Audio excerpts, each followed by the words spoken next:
building, what's happening, people? Just got up.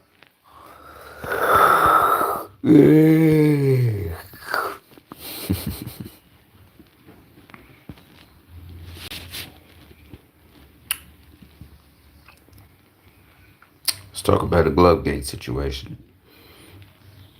So there's some people riding with Deontay Wilder hard, and they're talking about Fury.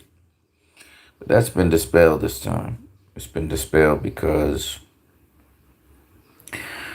they actually cut the gloves open and showed what the gloves look like and the padding and everything. And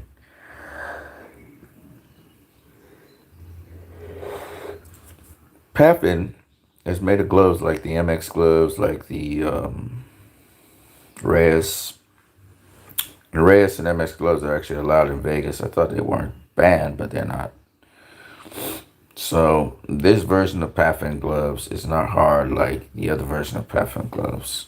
It's puncher's gloves. So Tyson Fury said he was using a puncher's glove. It's just a puncher's glove, and as such, it's a little bit softer because it's got horsehair in it and stuff. They actually cut open the gloves so that people could look at it, both Wilder and Fury. And they also offered that Wilder could try on the gloves. Wilder did, and they're cleared, and Fury's going to be able to fight. All right, so that old mythos about Fury's gloves being tampered with and all of that stuff that they talked about, it's not an issue. In fact, Deontay Wilder raised no concerns concerning those things. His corner did due diligence, and they found out that the gloves are clear. They're good. They're proper. So kudos on that. Point number 2. With respect to strategy, I was listening to Coach Anthony's channel and different people speaking on Wilder versus Fury, but I think there's a couple things that they're missing. But it's okay. It's cool. Obviously, Wilder did train to deal with Fury's weight. Bench pressing and stuff that he was doing was to build strength to deal with Fury's weight if Fury tries to put his weight down on him. I remember in the second fight, Wilder just fought with a bad strategy. He didn't think that Fury was going to walk him down. So this fight, they're prepared for that. And you can see it in their drills, how Wilder sidesteps, or he's countering what Fury may do, and he's rolling out of there, or he's sidestepping, or he's pivoting out. So Wilder is going to be ready for Fury. And a lot of people are saying Fury's going to stop Wilder early, 5 rounds and stuff. I don't see that happening, and I'll tell you the reason. The reason is Wilder's actually prepared for Fury and for Fury's approach or attack. Fury may come southpaw on Wilder, which will give a different look as well. And Wilder may have to deal with that, so hopefully Wilder has Malik Scott done due diligence when it comes to that, being able to fight southpaws as well. Now, I was hearing some guys on Coach Anthony's channel talking about how Wilder was facing like duds or bums or whatever. That's not true. Robert Helenius, who's fighting on the undercard of Wilder versus Fury, I think Helenius is facing Adam Kawanaki. Robert Helenius was sparring Deontay Wilder, preparing for his Kawanaki fight, and Wilder was, preparing for the Fury fight. So it benefited both of them to spar each other. Now, some good work both guys was giving each other. Helenius, of course, a very skilled boxer himself. And so, it's just surprising. Yeah. Helenius is a pretty big dude. He's very big. It was very surprising to see those guys not understanding what Wilder's doing in camp. And as much as Wilder's very intentional about what he wants to do with Fury, he understands he has to break Fury down. He's going to have to use other tools besides the right hand. In fact, you might be surprised to see that it's not Wilder's right hand that's a problem for Fury, but his left hand, his jab and his hooks that may become more of a problem for Fury. Wilder's very explosive fighter, very quick.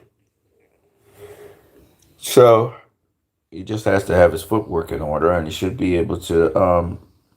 If he can fight going backwards, which he can do, it's just Fury caught him off balance, sort of. If he can fight going backwards, he's going to have a much better time with Fury. But Fury, like I said before, Fury he's been sparring some really good sparring work. So Fury's ready for whatever Wilder brings to the table. Just Wilder needs to make sure he can deal with Fury coming southpaw at him. Because Fury's going to display a lot of his skill sets. He's going to mix it up. Fury can switch hit and all kinds of stuff. And Fury probably is intentional on bringing the heat. The thing about it is to roll in on Fury. If you're strong enough to bench press a certain amount of weight, smother his punches. As the guy was saying, you need to go around him. You need to pivot around him when you can. Pivot around Fury. And that is what's going to bring about a beneficial fight for Wilder. He has to maneuver himself around Fury. Sort of like Pacquiao maneuvers around his opponents and counters them. But except he's not a southpaw. So he's going to have to do that with Fury. Fury can bring so many things to the table that it's very important that Wilder is able to smother Fury on the inside as much as he can. And like I said before, take the lower ground. Shotgun jab will come in handy. Of course, jabbing to the chest of Fury, jabbing to his body, not trying to tee off on his head. The right hand, he should use the right hand to the body. I think the strategy is more body work. Chop him down to the body and then come up top to the head. If the head is available, you go for the head, but otherwise you're going for the body. So there's a lot of rolling under and landing punches, feinting one way and landing punches.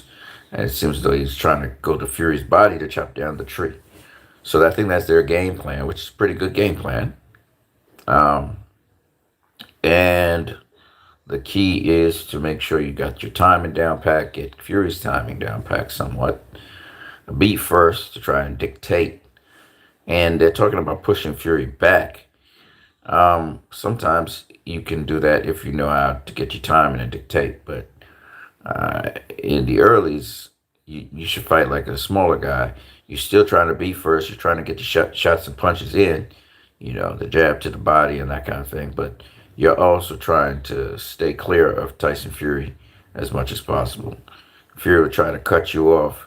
You got to have some defense on the ropes, and you need to always get below the shots. When you get below the shots, you make yourself small, you protect your whole body. That's better because then Tyson Fury can't really do to you what he wants to do. So it's about being low. And as like I said before, if you have that shotgun jab, that's going to help so much because when you're moving backwards and you're low and you shoot that jab from low to high, it arrests the guy that'll be coming in on you. So hopefully he has some kind of tool like that. But those are the things that he needs to do. I know Deontay also experiments with different things, so that's also good. But I can see that Wilder's kind of ready for Fury in terms of weight and size. The only thing I got to say to Wilder to make this fight very competitive is you got to take your time and you need to make sure that you don't let him come in on the inside. You can't let the tall guy like that get on the inside of you. If he wants to stay and keep his range and his length and shoot off his jab, do look for ways to counter the jab. Be very careful because Fury can come with a two behind the one and he can really nail you. So if you're gonna be slipping and stuff, make sure that you're slipping the jab and make sure you're slipping the right hand as well. Whatever move you're gonna make, like say for instance a left hook to the body or something, make sure you slip the right hand, or you slip the jab, slip the right hand, or you push a jab through so that the right hand can't come. So you push him back. So you slip the jab and then you jab at the same time. Kind of like Andy Ruiz or those kind of guys. You jab. Again, off the slip, you jab at him. And he closed the distance so you can get it like almost a power jab, shotgun jab kind of thing. I don't know if Wilder can do that, but that's the sort of stuff he needs to do. And off the jab now, you can come with the right hand. Pop, pop. Right? So you jab and then you throw the right hand after that. So that's the way how you do it. The jab will keep his hands at home, and then the right hand could follow it That's the key.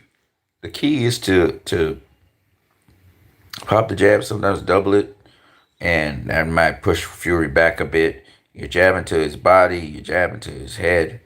Once he starts to do a evasive maneuver, that's where you come through with other things. But I think the fight's going to be much more level. Fury's looking, he says he's coming in to try and stop Wilder. That's not going to happen. I don't think Fury's going to stop Wilder this fight. Not this fight.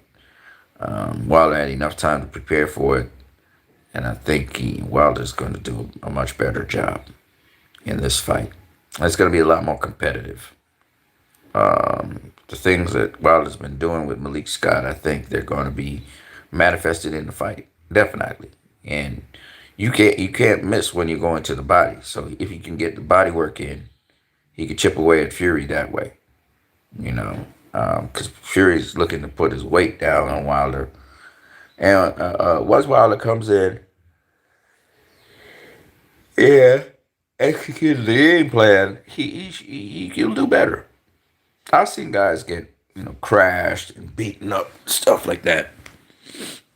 But I think, like I said, I think Fury surprised Wilder.